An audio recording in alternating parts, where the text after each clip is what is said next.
हरिओम भाई भौणी माने द्वितीय भागरे धर्मा माँ ठारू विदाय मागुणी नहीं कोणार्क अभिमुखे पिता दर्शन निमंते बाहरी जाइछन्ति।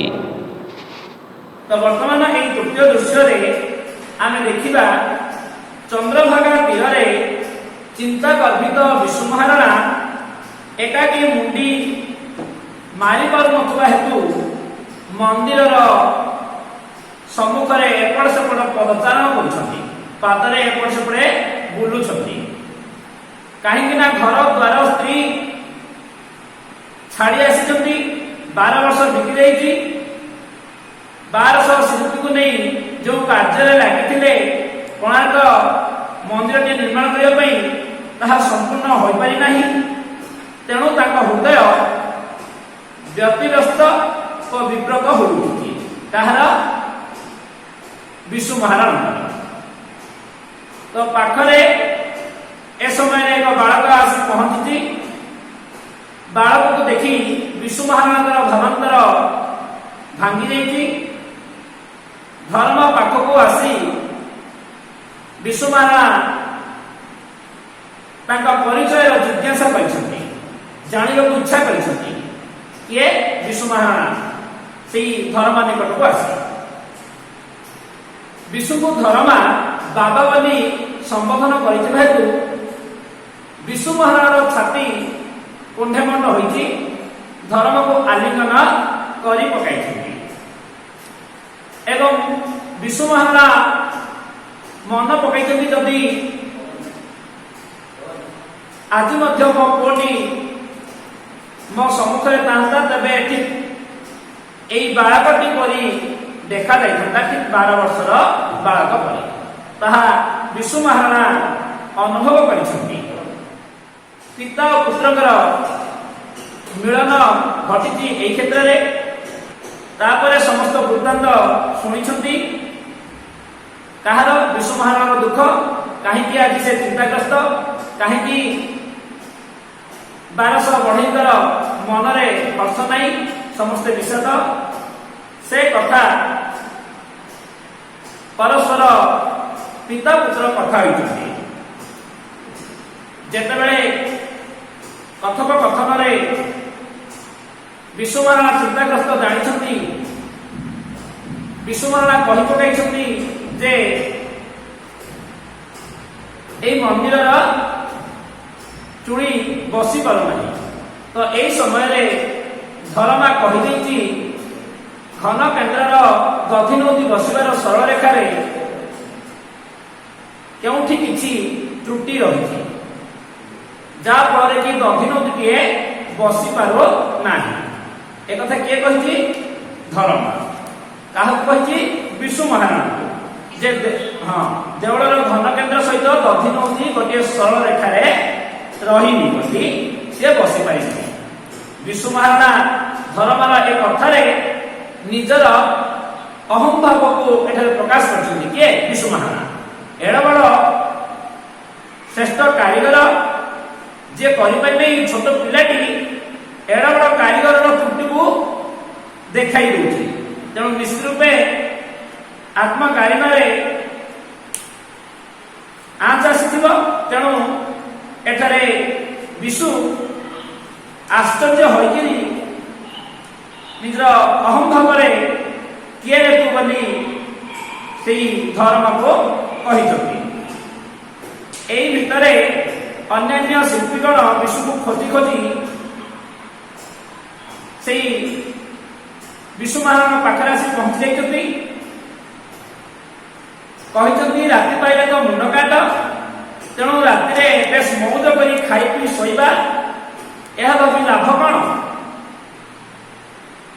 एक शुणिला विष्णु कही क्या शिल्पीगण मान जे भाई माने ए छुआटी को देखु तो ए बाचार कहूँ चूड़ी मारिदेव एक शुणी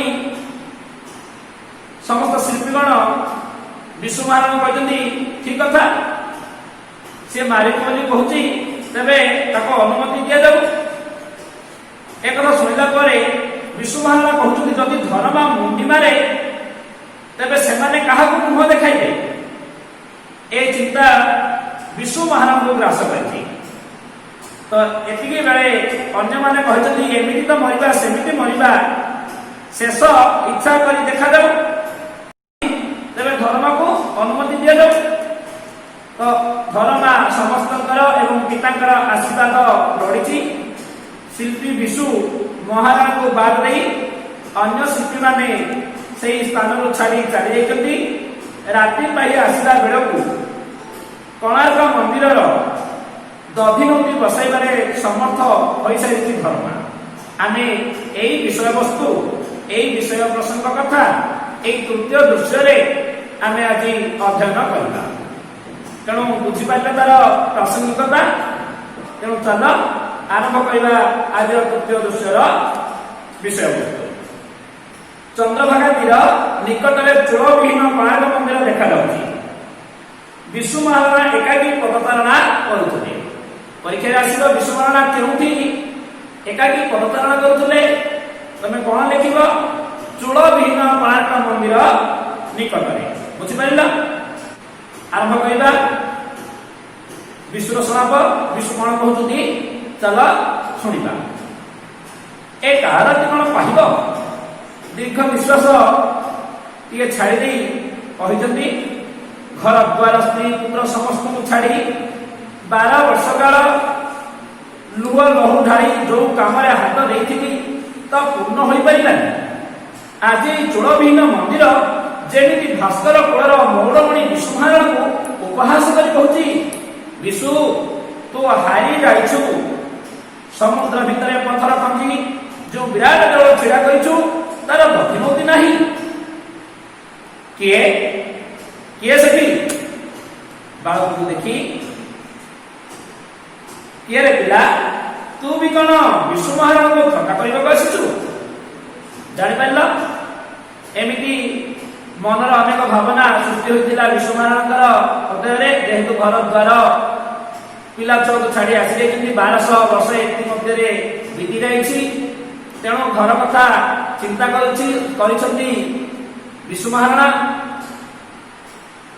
ଏତେ ସବୁ ନିଜର ବୁଦ୍ଧି କୌଶଳ ଖଟାଇ ମନ୍ଦିର ତିଆରି ସରିଛି, କିନ୍ତୁ ଦଧିନଉତି ଅସଲି ଚୁଳି ବସି ପାରୁନାହିଁ। ତେଣୁ ଏଠାରେ ଚୂଳବିହୀନ ମନ୍ଦିରଟା ସତେ ଯେପରିକି ବିଦ୍ରୂପ କରୁଛି, ଉପହାସ କରୁଛି, ଥଟ୍ଟା କରୁଛି। କାହାକୁ? ବିଶୁ ମହାରଣାଙ୍କୁ।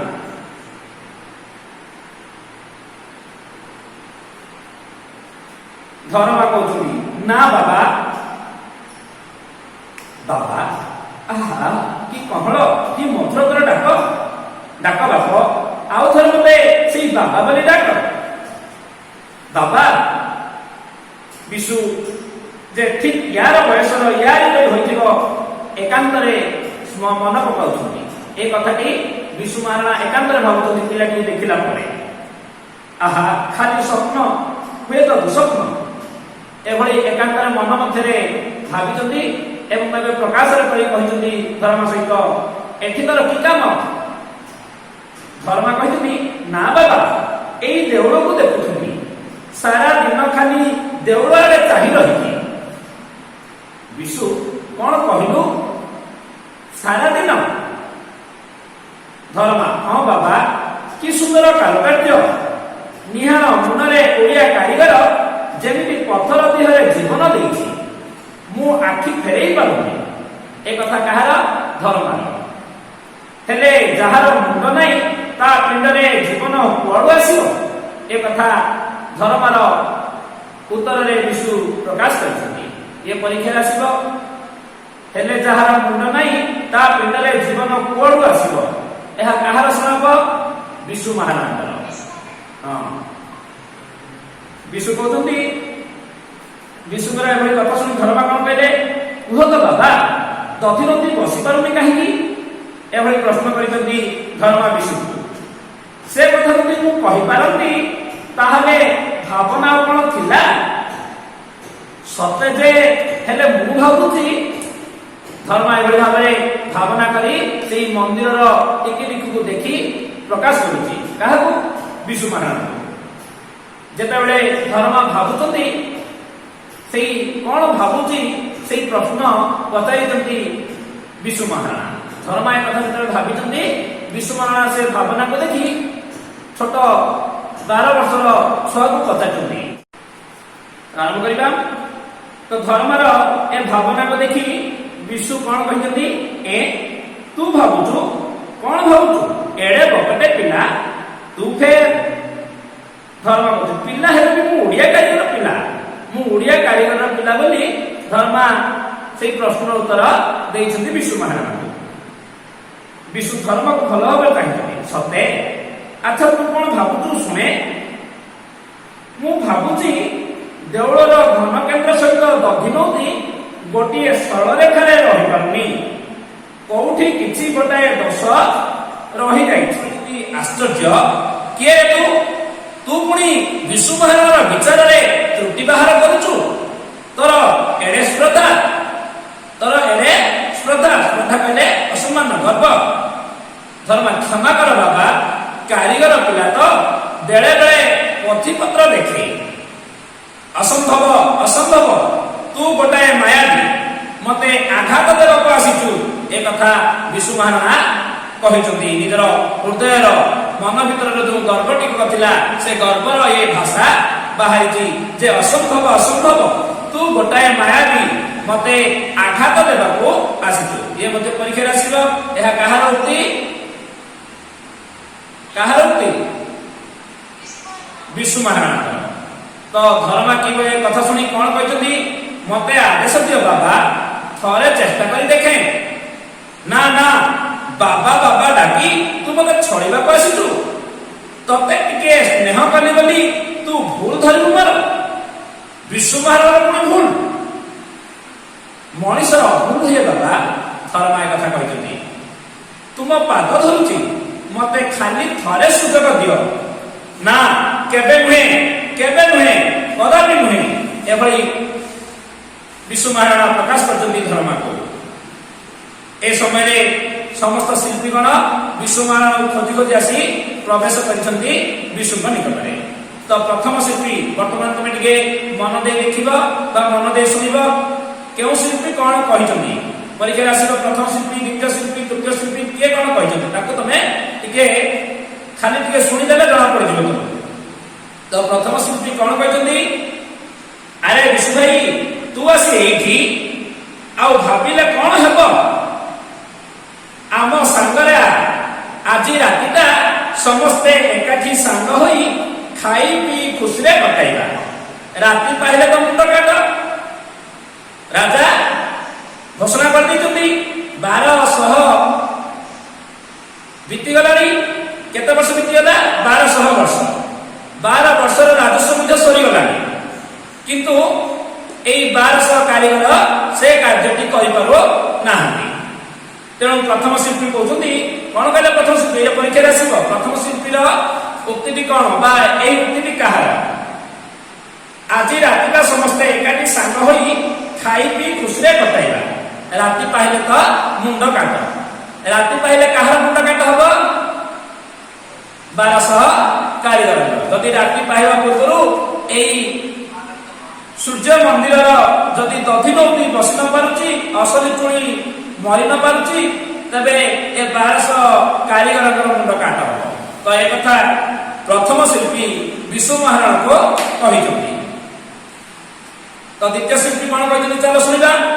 हाँ भाई काली तो मरिबा कथा एतिकी बेलू मरी लाभ कौन शेष थर मौज करवा चल ए कथा प्रथम द्वितीय शिल्पी कहला परे विशु कहते भाई माने ए छुआटी को देखुच ए बाचार कहूँ देवलर चुणी मारिल ए बाचार ए पागल बाचार कहले कौन पागल मुकर विपरीत बाचार जे बहुत माने बक हुए ताको बाचार बोली कहते बालुरा। तो यही बाचार कहूँ देवलर चुणी मारिल समस्त शिल्पी मिसिक कहते कौन कहूच विशु भाई ये मेजर टका खंडक जेते सब शिल्पीगण से समस्त मिसिक कथा शुणी आश्चर्य होगले।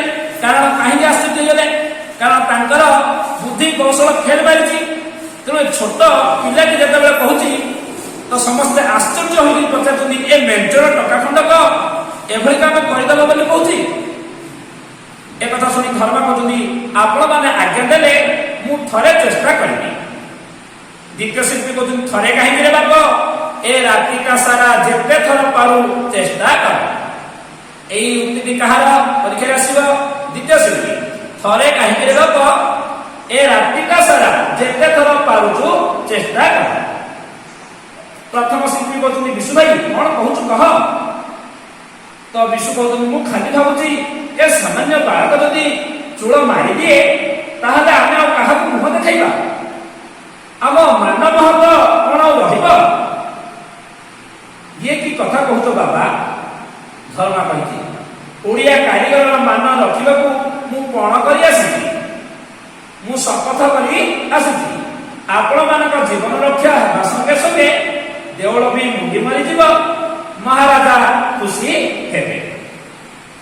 एपरी कथा शुणी तृतीय शिल्पी कहते ए पिला तो ठीक कथा कहूँ एमती मरवा सिमिति भी मरवा शेष चेष्टा करी देखा जाओ सती कौन जारे बाबू आमे समस्ते जदि पारिबु देवल चूड़ी मारी ए जातिर मान तू ही रख। यह कहार उक्ति तृतीय शिल्पी एटा परीक्षा आसो। एमती मरवा सिमिति मरवा शेष चेष्टा करी देखा जाओ सती कौन यह कहार तृतीय शिल्पी। एभली समस्त शिल्पी मान आशीर्वाद पाई धर्मा शेष पिता को आशीर्वाद मागी धर्मा नमस्कार करी जगन्नाथ को स्मरण करी जेहेतु आमर उत्तर आराध्य देवता श्री जगन्नाथ को स्मरण करी एठाने धर्मा मंदिर उपर को उठी से कल्याण मते कर मौसा एपर्यंत चिन्ह ही होई नहीं एपर्यंत आहरी चिन्ह दे ना दुहे दुहे तेणु धर्मा विष्णु महाराज को मौसा बोली संबोधन करते से कल्याण कर मते मौसा विष्णु अन्य मान को नमस्कार करी ठाकुरे तुम्हें मोर भरोसा जय जगन्नाथ यह कही मंदिर शीर्षक उपर को उठी जाइए किए धर्मा पचार मंदिर उपर को उठला बेल को धर्मा क्यों ठाकुर नाम को स्मरण कर श्री जगन्नाथ हाँ जय जगन्नाथ बोली कहते विष्णु कहते एक परीक्षा मो दक्षिण बाहु घन घन कंपुचुत कहीं किए बालक प्रभु तुम्हें तार साह हो जदि दक्षिण बाहु जदि पुरुषर कंपी उठिब तेरे ताहा अशुभ लक्षण। पुरुष मान जदि दक्षिण बाहुटा थरी उठे तेरे अशुभ लक्षण होता है। तेणु एठारे विष्णु महाराज दक्षिण बाहु डाहाण बाहुटा घन घन कंपी उठुची तेणु एठारे प्रभु को स्मरण कर विष्णु महाराज से पिलाटीर साह बोली एठारे प्रकाश कर विष्णु। एथर तृतीय शिल्पी कहते चाल भाई मैंने से पिला जहा करू आमर खाई पी शोई पड़ा चल। एभली तृतीय शिल्पी कहते चाल भाई मैंने से पिला जहा करू आम मैंने खाई पी शोई पड़ा। एभली भाव में समस्ते प्रस्थान कहते केवल किए रही विष्णु महाराज से रही आ समस्त कारीगर से पलायन कर निज निजर स्थान को बसा बुझीपार। वर्तमान आम कौन पढ़िले से प्रश्नर उत्तर करवा उत्तर देव हाँ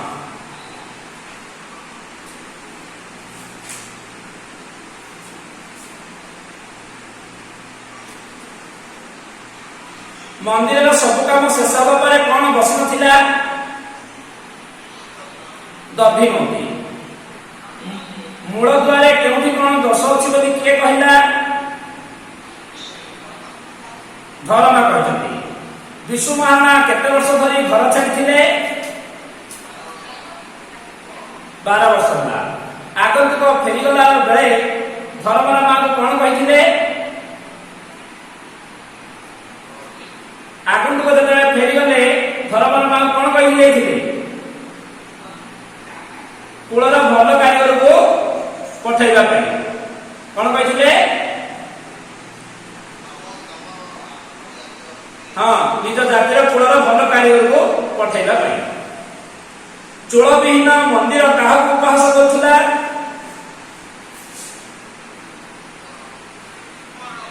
विष्णु महाराणा चोल विहीन मंदिर विष्णु महाराणा को उपहास करुला तू हारी जाइए विष्णु विष्णु तू हारी जाऊ एक किए कहला चोल विहीन मंदिर हाँ चोल विहीन कोणार्क मंदिर पाखरे किए एकाकी पदचारण करुले विष्णु महाराणा धरला निजको क्यों पिला बोली कहिथिला ओडिया कारीगर पिला कोन बोली कहिथिला ओडिया कारीगर पिला बोली धर्मा कहिथिला मंदिर तयारी रे केउठी किछि गोटिए दोष रहि जाउछ बोली किए कहिला धर्मा कहिला तू गोटे मायावी मते आघात देबको आसी एक कथा किए कहिथिले हाँ विष्णु महाराज ठीक कहिथ एमिति मरिबा सेमिति भी मरिबा शेष चेष्टा करी देखा दो यह किए कहिथिला तृतीय शिल्पी लास्ट रे तृतीय शिल्पी कहिथिले कोन कहिथिले एमिति मरिबा सेमिति मरिबा शेष चेष्टा करी देखा दो ये तृतीय शिल्पी शेषता हाँ तृतीय शिल्पी ठाकुरे तुम्हें मोर भरोसा धर्म क्यों ठाकुर को भरोसा रखी हाँ श्री जगन्नाथ कहार दक्षिण बाहु घन घन कंपी उठुला विष्णु महाराणा अति सुंदर भाव में प्रश्न उत्तर देल काली आम चतुर्थ दृश्य पढ़ा रहिली एई भिडियोटी जदि भल लगी तेबे लाइक और शेयर करने सह निज मतामत कमेंट बॉक्स रे प्रदान करबा हेबे।